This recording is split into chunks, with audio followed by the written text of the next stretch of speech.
Assalomu alaykum chorva ishqibozlari. Xudo xohlasa, bugungi sanamiz 2026-yil 16-may sotiladigan 5 ta molimiz bor, akalar.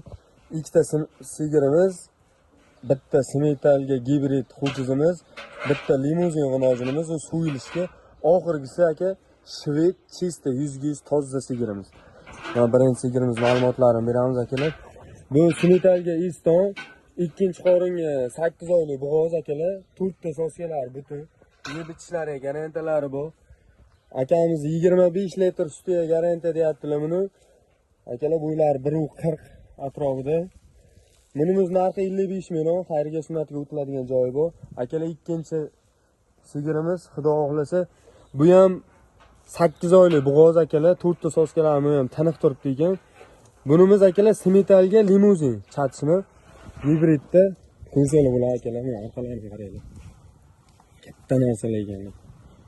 Mana akalar. Xo'p, xudo xolasa, yelincha sosyalarni.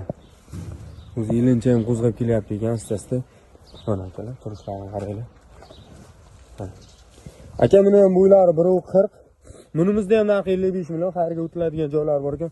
3-smetalga gibrid ho'kizchamiz akalar 1 yoshar.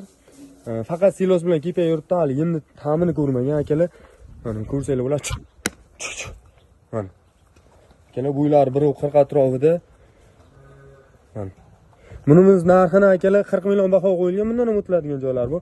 Mana akalar qassob akalarimiz uchun limuzinni g'inojini so'yiladigan. G'inojin akalar hali tug'magan ham. Yeb ichishlari chotki akalar. Qaranglar mana aka orqasini. Dumini o'zi bir qarshilik qilaman deyap akalar. Bunimiz aka taroziga ham gaplashibroq, narxi 55 million baho qo'yilgan ekan. 3-shved g'inojinimiz akalar. Bu 7 oylik bo'g'oz, xudo xohlasa 40 ta sutiga garanta deyaptilar. Akalar bu ikkinchi qoringa ekan, 4 ta sosyalar butun, garanta yeb ichishlari, hamma narsalari javobdilar. Akalar nomerlar opisiyaga mollarimizni savdo sunnat, savdosini qilib olsanglar bo'ladi akalar. Qanaqa 100% mollarimiz, xudo xohlasa. Like, podpiska tugmasini bosib qo'ysanglar, bundan ajoyib bo'lgan mollarimizni chiqarib boramiz. Sog' bo'linglar, salomat bo'linglar.